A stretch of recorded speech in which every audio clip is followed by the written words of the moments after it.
우리를 향한 주님의 계획과 기쁨이라는 제목으로 하나님의 말씀 전하도록 하겠습니다. 미국의 항공기 제작회사인 보잉에서 B787 항공기의 장거리 비행을 위한 새로운 엔진 테스트를 실시한 적이 있습니다. 2013년 8월 3일 약 18시간 동안 무려 15,926km에 이르는 비행을 실시하게 됩니다. 이 비행의 거리는 현재 세계에서 가장 긴 항공 노선보다 더 긴 거리였었다고 합니다. 자, 이 비행을 미 대륙에서 실시했었다고 하는데요. 거의 대륙의 절반이 걸칠 만큼 매우 큰 항행이었었다고 이야기를 합니다. 자, 그런데 이 비행의 궤적을요, 아무런 목적 없이, 아무런 계획 없이 한 것이 아니라 처음부터 이 비행을 통하여서 그리고자 했었던 그림이 있었다라고 이야기를 합니다. 자, 이 비행의 궤적에 뭘 그리려고 했었는지 우리 영상을 통해서 직접 잠시 확인해 보도록 하겠습니다.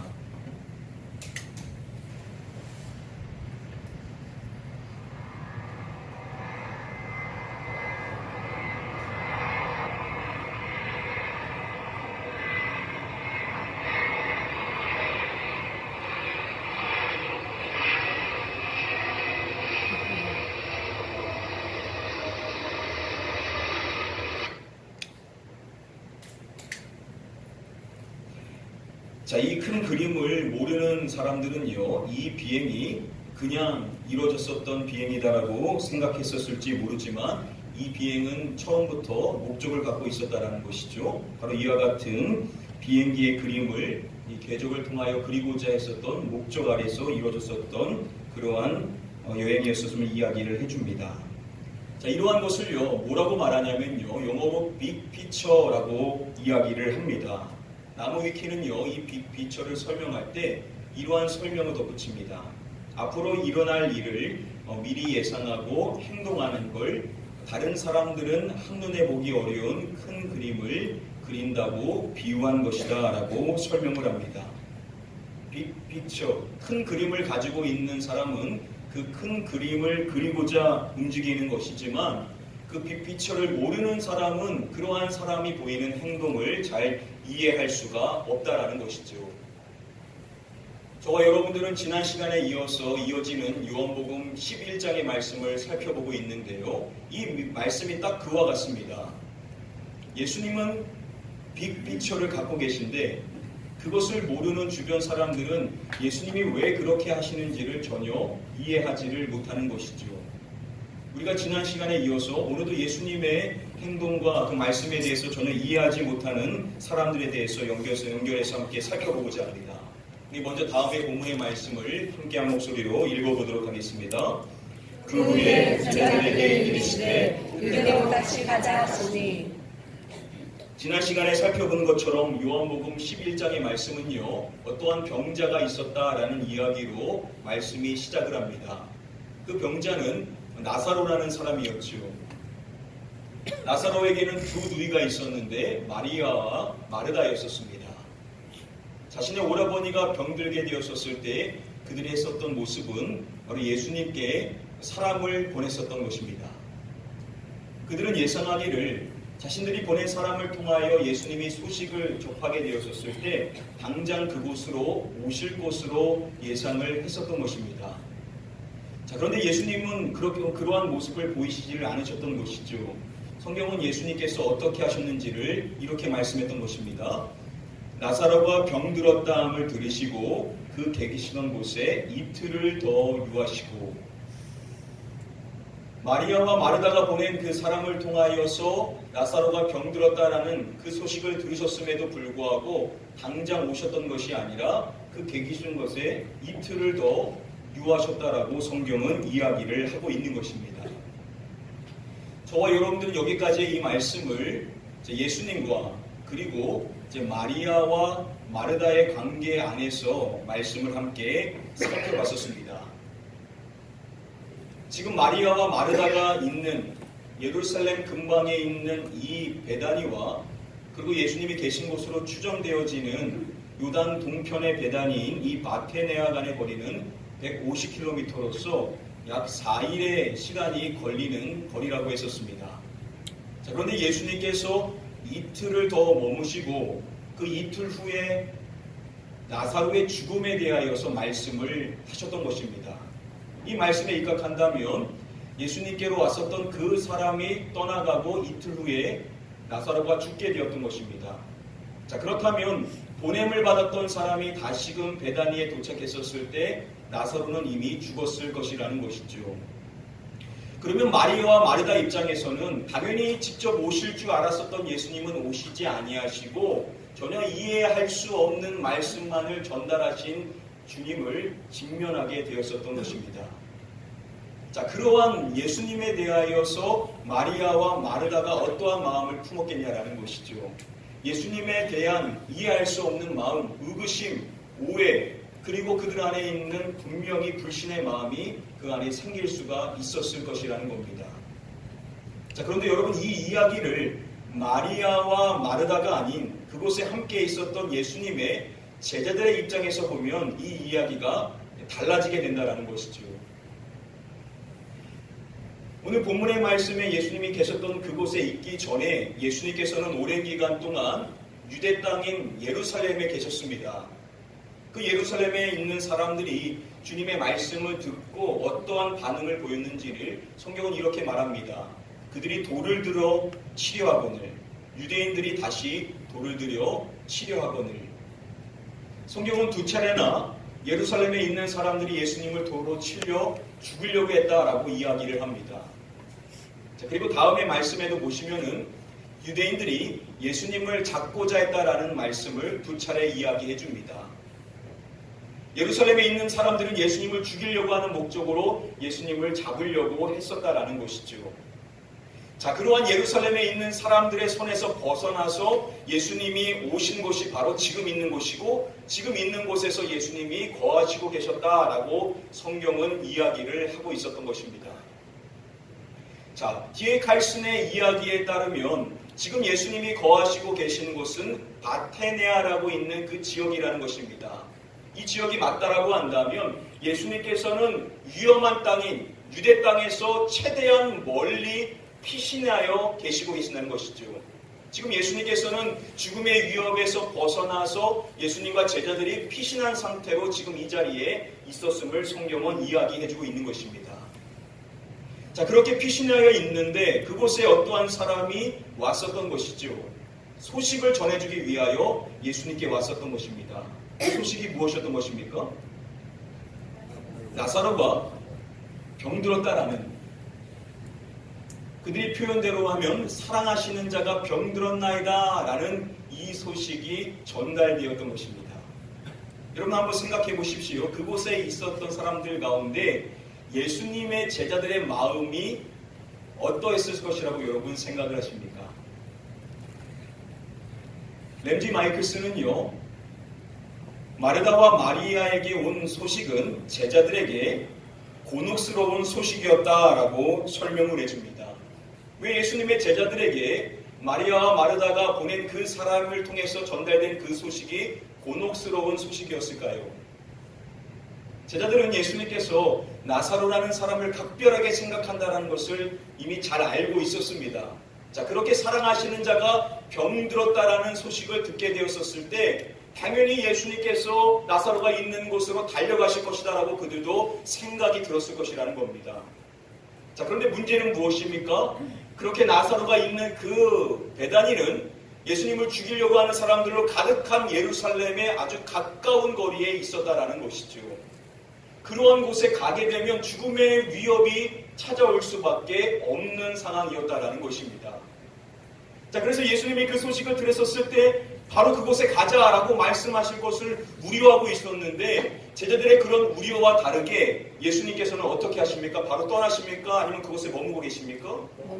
그곳에 이틀을 더 유하셨다라는 것은 이 상황으로 보면 예수님이 가시려 하지 않고 그냥 지체하고 있으셨다라는 겁니다. 자, 주석가들은 설명하기를 예수님께서 그렇게 베다니로 가고자 하는 그 모습을 보이지 않으시는 것을 봤었을 때 제자들이 틀림없이 안도감을 느꼈을 것이다 라고 설명을 합니다. 당연히 예수님께서 나사로가 있는 곳으로 가자라고 하실 줄 알았는데 예수님께서 가시지 않은 그 모습을 보면서 제자들은 다행이다라고 생각을 했다라는 것이죠. 아마도 그들은 이제 예수님께서 이성적으로 생각하신다라고 판단했었을지 모릅니다. 계속해서 죽음과 직면하는 그러한 상황 속에 놓여 있었던 예수님께서 그곳에 가시지 않기로 결단하셨다라고 생각하고 이제 괜찮겠다라는 생각의 마음을 품고 있었을 것이라는 겁니다. 자, 그런데 그렇게 이틀이 지나고 나서 예수님께서 제자들에게 이렇게 말씀을 하셨던 것이죠. 유대로 다시 가자. 자, 예수님께서 위험한 땅인 유대 땅, 즉 나사로가 있는 유대 지역에 있는 베다니로 가자라는 말씀을 이렇게 포괄적으로 하셨던 것입니다. 이틀 동안 안도하고 있었을 제자들이 이 소식을 들었었을 때, 이 말씀을 들었었을 때 얼마나 여러분 놀라게 되었겠습니까? 당연히 안 가실 것이다 라고 생각하고 있었는데, 마음을 놓고 있었는데 예수님께서 갑자기 다시금 그곳으로 가자라고 이야기를 꺼내셨던 것입니다. 그런 예수님의 말씀에 제자들이 예수님께 이렇게 이야기를 하는 것입니다. 제자들이 말하되, 제자들이 예수님을 만류하려고 이런 식으로 이야기를 했었던 것입니다. 라비여, 방금도 유대인들이 돌로 치려하였는데 또 그리로 가시려 하나이까? 제자들은 이해가 되지 않는 것이죠. 그곳에 가면 죽음의 위협이 도사리고 있는데 왜 그곳을 또 가려고 하냐라고 예수님께 물으며 말하는 것입니다. 여기서 그들이 말하고 있는 그리로라고 이 번역이 된 이 헬라어 원어는요, 에케이라는 단어가 쓰였습니다. 그런데 이 단어를 보니까 요한복음 10장의 다음의 말씀에서도 이 동일한 단어가 쓰인 것을 확인해 볼 수가 있었습니다. 예수님께서 지금 현재 계신 곳으로 피신하셔서 그곳에 거하시고 계심을 말씀해 주시는 이 말씀에서 거기라고 이 번역이 된 이 단어 역시도 앞서서 쓰인 동일한 헬라어인 에케이라는 단어가 쓰였습니다. 자, 그리고 요한복음 10장의 말씀은 이렇게 끝나게 되죠. 거기서 많은 사람이 예수를 믿으니라. 자, 이 말씀에서 거기서라고 번역이 된 이 단어 역시도 앞서서 살펴본 에케이라는 동일한 단어입니다. 자, 그러면 10장의 말씀과 11장 말씀에서 에케이라는 단어를 통하여서 다른 두 지역에 대하여 지칭하고 있다는 것이죠. 먼저 제자들이 말하고 있는 예수님이 가시려고 하신 그 에케이는 어디냐면 사람들이 예수님을 돌로 쳐 죽이려고 하는 죽음의 위협이 도사리고 있는 지역인 것입니다. 자, 그런데 또 다른 에케이로 지칭되고 있는 예수님이 현재 거주하고 계신 그곳은 많은 사람들이 예수님을 믿게 된 지역이었다라는 겁니다. 그러면 여러분, 지금 예수님이 거하시고 계신 이곳은 예수님과 제자들에게 있어서 가장 호의적인 곳이었다라는 것이죠. 예수님을 믿었다라는 것은 예수님에 대해서 가장 넓은 마음을 갖고 있는 그러한 사람들로 가득한 곳이었다라는 겁니다. 자, 그런데 반면에 예수님이 다시금 가시려고 하는 그 에케이는 어디냐? 그 베다니는 어디냐? 예수님에 대하여 가장 적대적인 곳, 예수님을 죽이려고 하는 그러한 곳이었다라는 것이죠. 여러분, 현실적인 눈으로 바라본다라고 한다면 어디를 선택해야 하냐라는 것입니다. 당연히 이성적으로 판단하는 사람이라고 한다면 가장 호의적인 곳을 선택해야만 한다라는 겁니다. 그런데 예수님께서는 이상하게도 그렇게 하지 않으시고 오히려 자신에 대해서 가장 적대적인 곳으로 가자라고 말씀을 하시는 상황이라는 것이죠. 그러니까 제자들의 눈으로 봤었을 때에는 예수님께서 하시는 말씀과 그 모습이 전혀 이해가 되지를 않는 상황인 것입니다. 예수님께서 왜 이렇게 하시려고 하시는 건가? 라는 의구심이 계속해서 증폭되고 있는 그러한 상황이라는 것이죠. 더욱이 그러한 베다니로 예수님께서 가자라고 말씀하실 때, 그러한 유대 땅으로 가자라고 말씀하셨을 때 자신 혼자 간다라고 말씀하지 않으시고 그곳에 같이 가자라고 말씀을 하시고 있다는 겁니다. 그러니까 제자들도 함께 그곳에 가야만 했었다는 겁니다. 오늘 본문의 말씀 가운데 마지막 말씀에서 한 제자가 했었던 말씀을 보면 그곳에 갔었을 때 그 위협이라는 것은 단순히 예수님께만 해당되는 것이 아니라 예수님의 제자들에게도 해당될 수 있는 위협이었다라는 것이죠. 그곳에 가면 자신들 역시도 죽음의 위협에 노출될 수 있는 그러한 상황에 놓일 수가 있다라는 겁니다.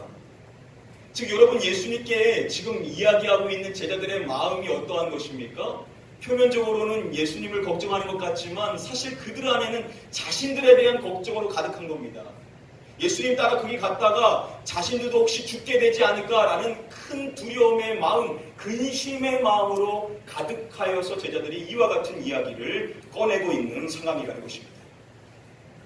그렇게 두려움에 사로잡혀 있는 제자들에게 예수님께서 먼저 하신 말씀이 다음에 이어지는 말씀입니다.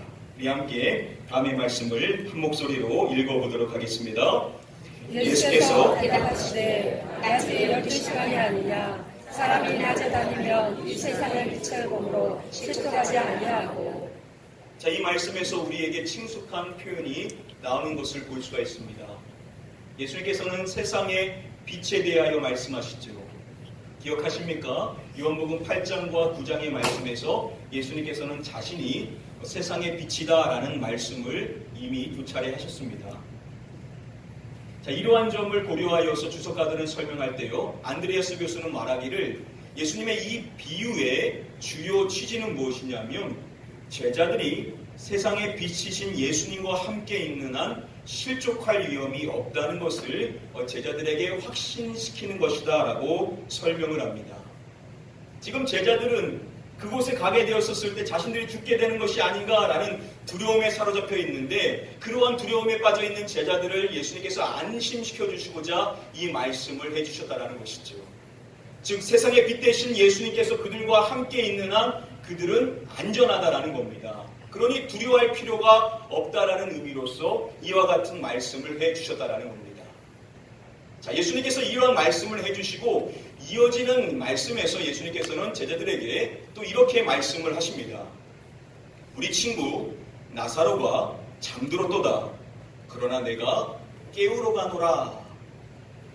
자, 예수님께서 나사로가 잠들었다라는 말씀을 해주시는 것입니다.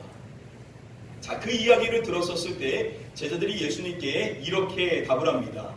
주여, 잠들었으면 낫겠나이다. 이어지는 말씀은요, 사도 요한이 제자들이 예수님의 말씀을 어떻게 오해하는 것인지에 대해서 밝혀줍니다. 그 말씀 보시면은 예수는 그의 죽음을 가리켜 말씀하신 것이나 그들은 잠들어 쉬는 것을 가리켜 말씀하심인 줄 생각하는지라. 자, 예수님께서 나사로가 잠들었다라는 것은 무엇을 말씀해 주신 것입니까? 그가 죽었다라는 것을 말씀하셨다라는 것이죠. 자, 그런데 제자들은 그 말씀을 어떻게 오해했냐면 그들은 나사로가 잠들어 쉬고 있다라는 말씀으로 그 말씀을 잘못 오해했다라는 것입니다. 지금 나사로가 잠들었다라는 것은 지금 그가 회복 중에 있다라는 말씀으로 오해를 했다라는 것이죠. 즉 그들이 했었던 이 말, 주여 잠들었으면 낫겠나이다 라고 말하는 이 말의 의도가 무엇이냐는 것이죠. 카레스 종합주석에 따르면은요, 지금 제자들은 유대 지경으로 가기가 싫은 거죠. 자, 그런데 예수님께서 잠들었다라는 그 말씀을 하신 것을 딱 캐치하고 잠들었으면 낫겠나이다 라고 이야기함으로써 나사로가 그러면 좀만 있으면 회복될 것이니까 예수님이 가시지 않아도 그가 나을 수 있으니까 굳이 가지 않아도 되지 않습니까? 라는 의미로서 이와 같은 이야기를 꺼내다라는 겁니다. 다시금 제자들은 예수님을 만류하는 것이죠. 예수님 굳이 안 가도 되는 거 아닙니까? 라는 뉘앙스로 가지 말자라는 이야기를 또다시 꺼냈었다는 것입니다. 예수님의 말씀을 제자들은 도통 이해를 하지를 못하는 것입니다. 자, 그렇게 계속 제자들이 예수님의 말씀을 오해하자 예수님께서 친히 그 말씀을 밝혀주십니다. 먼저 말씀해 주신 것이 이에 예수께서 밝히 이르시되 나사로가 죽었느니라 라고 말씀을 하신 것입니다. 나사로는 목숨이 끊어졌다라는 것을 직설적으로 예수님께서 말씀을 하신 것입니다. 자, 그리고 이어지는 말씀을 보시면은요, 예수님께서 오늘 본문의 말씀 가운데 가장 중요한 핵심의 말씀이라고 할 수 있는 예수님께서 제자들을 향한 빅픽처가 무엇인지를 밝혀주시는 말씀을 이어지는 이 말씀에서 해주십니다. 내가 거기 있지 아니한 것을 너희를 위하여 기뻐하노니 이는 너희로 믿게 하려 함이라. 그러나 그에게로 가자 하시니 자, 예수님께서 먼저 하신 말씀을 주목해 보시기를 바랍니다. 예수님께서는 내가 거기 있지 아니한 것이라고 말씀하십니다. 자, 예수님께서 여기서 말씀하시는 거기가 어디입니까? 나사로가 죽어 있는 베단이라는 지역에 자신이 있지 아니한 것에 대하여서 말씀하십니다. 여러분, 이 말씀이 무슨 의미입니까? 예수님께서 사실 그곳에 있을 수 있으셨다라는 겁니다. 여러분, 예수님께서 나사로가 죽게 될 것이라는 것을 모를 리가 없다라는 것이죠. 그런데 예수님께서 거기 있지 않으셨다는 것은 사실 예수님의 계획 안에 있었다라는 것을 이 말씀을 통해서 나타내 주시는 것입니다. 그리고 예수님께서 느끼셨던 감정에 대하여서 나타내 주는 말씀이 나오는데요. 너희를 위하여 무엇하노니? 라고 예수님께서 말씀하시죠. 기뻐하노니 라는 말씀을 하십니다. 이 말씀은 현재형으로서 주님께서 지금 기쁨을 느끼시고 계신다라는 말씀입니다. 여러분, 지금 함께 있는 제자들의 마음은 어떠합니까? 제자들의 마음은 두려움으로 가득하죠. 그곳에 가게 되면 죽지 않을까라는 그 염려와 근심과 큰 두려움에 사로잡혀 있는데 정작 예수님께서는 기쁨을 누리시고 계셨다라는 겁니다. 여러분, 이것이 이해가 되십니까? 그렇다면 주님께서 느끼셨던 그 기쁨은 어떠한 내용인가? 예수님께서 말씀해 주실 때 그 기쁨을 이야기할 때 너희를 위하여 기뻐하노니 라고 말씀하시는데요. 요한복음의 말씀에서 예수님께서 기뻐했다라는 말씀은 이 말씀이 유일합니다. 다른 어디 말씀에도 요한복음에 예수님께서 내가 기뻐했다, 내가 기쁨을 누린다라는 말씀을 전혀 하신 적이 없으신데 여기서만 유일하게 이 말씀을 하신다는 것입니다. 예수님이 느끼신 이 기쁨은 아주 특별한 기쁨이라는 것인데 그 기쁨을 이야기하실 때 너희를 위하여 기뻐하노니 라고 말씀해 주심으로써 이것이 자신에게 관련된 것이 아니라 바로 제자들과 관련되어 있는 기쁨인 것을 예수님께서 그들에게 말씀해 주셨던 것입니다. 그럼 제자들과 관련하여서 예수님께서 어떠한 기쁨을 지금 느끼시고 계신 것이냐? 이렇게 예수님께서 말씀해 주신 것입니다. 너희를 위해 기뻐하노니 이는 너희로 무엇하려 함이라 라고 말씀하십니다. 여기 이 말씀에서 뭐라고 말씀하시죠? 이는 너희로 믿게 하려 함이라 라고 예수님께서 말씀하십니다. 자, 드디어 예수님께서 제자들에게 자신이 가지고 있는 픽처가 무엇인지, 제자들과 관련되어 있는 자신의 큰 그림이 무엇인지를 말씀하시고 계신 것입니다. 그 목적이 무엇이냐? 이는 너희로 믿게 하려 함이라 라고 예수님께서는 말씀하시는 것입니다.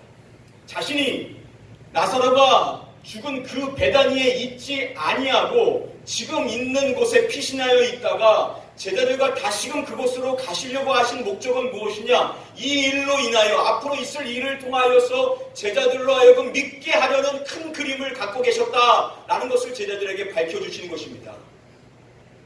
여러분, 그러면 그 전에 예수님의 제자들이 예수님을 믿었습니까? 안 믿었습니까? 요한복음 2장 11절 말씀해 보시면 제자들이 그를 믿으니라 라고 말씀하시죠. 예수님의 제자들은 예수님을 향한 믿음이 분명히 있었습니다. 자, 그런데 너희로 믿게 하려 함이라 라고 말씀하신다는 것은 믿음이 전혀 없는 사람을 믿음에 갖게 한다라는 의미보다는 그들이 이미 가지고 있는 그 믿음이 성장할 수 있도록 하고자 하는 것을 예수님께서 말씀하신 것으로 해석해 볼 수가 있을 것입니다. 여러분, 성경은요, 저와 여러분들이 믿음이 있다라고 한다면 그 믿음이 어떻게 해야 된다라고 말하냐면 그 믿음은 자라나야 된다라고 이야기합니다. 우리가 믿음이 있으면 그 믿음은 더욱 자라야만 된다고, 우리의 믿음은 성장해 나가야 된다라고 성경은 우리에게 이야기를 해줍니다. 자, 그런데 오늘 말씀이 이야기하는 중요한 사항이 무엇이냐? 예수님께서는 이 큰 그림을 갖고 계셔서 제자들의 믿음이 성장할 수 있도록 하고자 하는 그 계획을 갖고 계셨다라는 겁니다. 근데 여러분, 제자들은 어떻습니까? 전혀 그런 계획이 뭔지를 알지를 못하는 것이죠. 예수님이 무슨 말씀하시는지도 전혀 이해를 하지를 못하는 겁니다. 그러다 보니까는 오해가 생기고 불안감이 생기고 두려운 감정이 생길 수밖에 없었던 것입니다. 자, 그런데 이 말씀을 통하여서 우리에게 이야기하는 가르침이 무엇이냐? 우리 역시도 그럴 수 있다는 것이죠. 우리도 살아가는 인생의 삶을 다 이해할 수가 없습니다. 주님이 도대체 무슨 계획을 갖고 계신 것인가 우리는 헤아릴 수 없을 때가 많이 있다라는 겁니다. 그런데 그러한 상황이라 하더라도 성경이 우리에게 명확하게 가르쳐주는 것이 무엇이냐? 우리는 알지 못하지만 주님은 분명한 계획을 갖고 계신데 그 계획은 무엇이냐? 바로 저와 여러분들의 믿음이 굳건해질 수 있도록 하시고자 하시는 분명한 계획을 갖고 계신 것이다 라고 우리에게 말씀해 주고 있다라는 것입니다. 아멘. 혹시 이곳에 계신 분들 가운데 그러한 염려가 있으실지 모르겠습니다. 난 믿음 생활 이렇게 오래 하는데 왜 내 믿음은 이렇게 커지지 않을까? 그런 염려를 하시는 분들이 종종 계신 것을 볼 수가 있습니다. 근데 여러분 염려하지 마십시오. 오늘 말씀에 입각해 봤었을 때 분명히 주님께서는 여러분들의 믿음을 성장케 해주실 것이고 아멘. 특별히 여러분들이 이해할 수 없는 삶의 환경들, 여러분들의 고난과 그 아픔의 시간들, 그 시간이 지나간다면 분명히 주님께서는 여러분들의 믿음을 한 단계 더 성장케 하심으로 말미암아 믿음이 굳센 사람으로 여러분들을 세워주실 줄 믿습니다. 아멘. 예수님께서는 그렇게 믿음이 성장하는 것, 그것이 누구의 기쁨이 된다라고 말씀해 주시냐면 바로 자신의 기쁨, 주님이 기뻐하시게 되신다라고 말씀해 주십니다. 아멘. 여러분, 저와 여러분들이 믿음이 성장하게 될 때 우리도 기쁘지만 사실 우리를 지켜보시는 주님께서 가장 기뻐하신다라는 것이죠. 우리가 주님을 신뢰하고 주님이 내 인생의 삶에 이러한 계획을 갖고 계셨구나, 이러한 놀라운 일을 계획하고 계셨구나, 우리가 이러한 믿음이 굳세어지게 될 때 주님께서는 우리를 지켜보시며 흐뭇해하시고 우리를 기뻐하시게 되신다라고 말씀해 주시는 것입니다. 아멘. 이 시간 여러분들 모두를 축복할 때 주님께서 여러분들의 인생의 삶을 인도해 주셨어요. 여러분의 믿음이 날마다 성장하게 되고, 아멘. 그래서 여러분들이 주님의 기쁨이 되는 복된 삶을 살아가시게 되시기를 주님의 이름으로 간절히 축복하며 축원드립니다. 아멘. 오늘 말씀 맺도록 하겠습니다. 우리 마지막으로 다음에 본문 말씀 16절의 말씀 함께 한 목소리로 읽어보도록 하겠습니다. 디두모라고 하는 도마가 다른 제자들에게 말하되 우리도 주와 함께 조처로 가자 하니라. 예수님의 많은 제자들 가운데 디두모라고 하는 도마가 다른 나머지 제자들에게 이렇게 이야기를 한 것입니다. 우리도 주와 함께 죽으러 가자. 여러분, 이 말은 도마가 예수님의 말씀을 잘 이해했다는 겁니까? 이해하지 못했다는 겁니까? 이해하지 못했다는 것이죠. 세상의 빛 대신 예수님께서 함께 하신다면 그들은 안전한 것입니다. 아멘. 자, 그러나 그럼에도 불구하고 도마가 다른 제자들에게 독려하며 이야기했었던 내용의 핵심은 무엇이냐면 주와 함께 하자는 것이죠. 아멘. 비록 그 말의 의도는 어떠한지 몰라도 결국 도마의 이와 같은 동료를 통하여서 나머지 다른 제자들도 함께 예수님과 동행하는 삶을 걸어갈 수 있었음을 성경은 이야기를 해줍니다. 여러분, 우리가 인생의 삶을 다 이해할 수가 없습니다. 특별히 우리가 고난 가운데 있었을 때 주님께서 도대체 어떠한 계획을 갖고 계시는 것인가 알 수 있으면 좋겠지만 우리가 모르게 되는 것이 우리의 현실의 삶입니다. 자, 그런데 그러한 인생의 삶 속에서도 우리가 선택해야 될 삶의 모습이 있다고 한다면 그것은 바로 우리 주님을 따르는 삶을 선택해야만 된다라고 우리에게 마지막으로 말씀을 해주시는 것입니다. 아멘. 여러분, 이해할 수 없어도 여러분들 안에 혹 의심의 마음이 든다 하더라도 우리가 해야 될 선택의 모습은 무엇이냐? 주님을 따르는 삶. 여러분, 다 같이 몰라도 좀 더 은혜 있는 분들이 다른 사람들에게 그래도 우리가 주님을 따르자라고 독려하고 권면할 때, 그럴 때 그들이 함께 감으로 말미암아 결국 이 주님께서 그들의 믿음을 성장케 하시고 그래서 그들의 믿음을 통하여 기쁨을 누리게 되신다라고 우리에게 말씀해 주시는 것입니다. 아멘. 이 시간 마지막으로 축복할 때 사랑하는 성도님들, 여러분들의 인생의 삶에서 주님을 따르는 삶 이해해야 되지 않다 하더라도 어떠한 삶을 살아가야 될지 많은 고민이 된다 하더라도 결국은 주님을 따르는 삶을 선택하셨습니다. 여러분들의 믿음이 성장케 되고 그래서 주님의 기쁨이 되는 복된 삶을 영위하시기를 마지막으로 주님의 이름으로 간절히 축복하며 시원드립니다. 아멘. 우리 찬양 찬양하실 때 우리 이 찬양으로 한번 찬양하시면서 결단하도록 하겠습니다. 이 믿음 더욱 굳세라. 여기에 모인 우리 주의 은총 받은 자여, 주께서 이 자리에 함께 계심을 아노라. 우리 함께 고백하면서 찬양하겠습니다. 여기에 모인 우리 주의 은총 받은 자여, 주께서 이 자리에 함께 계심을 아노라.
주님의 뜻을 헤아리기 어렵더라도 주님께서 우리와 함께 계심을 믿고 주님께서 나를 향한 분명한 계획을 갖고 계심을 믿음으로 바라보며 이 믿음이 더욱더 굳세어짐으로 말미암아 주님의 기쁨이 될 수 있는 우리의 삶이 될 수 있게 하여 달라고 우리 사모하는 마음으로 간절한 마음으로 소리내어서 통솔합심하여 기도하도록 하겠습니다. 기도합니다. 아버지 하나님, 이 시간에 우리의 약한 믿음을 오늘도 손잡게 하시고자 내 삶을 인도하여 주시는 줄 믿습니다. 주님께서 우리 믿음을 굳세게 하여 주심으로 말미암아 어떠한 상황 속에 놓여있다 하더라도 주님이 우리를 사랑하시고 우리를 긍휼히 여겨주시며 우리를 살리고 인도하시고 계신다는 사실을 하나님 우리가 확신해 주시길 원하며 기도합니다. 주님은 우리를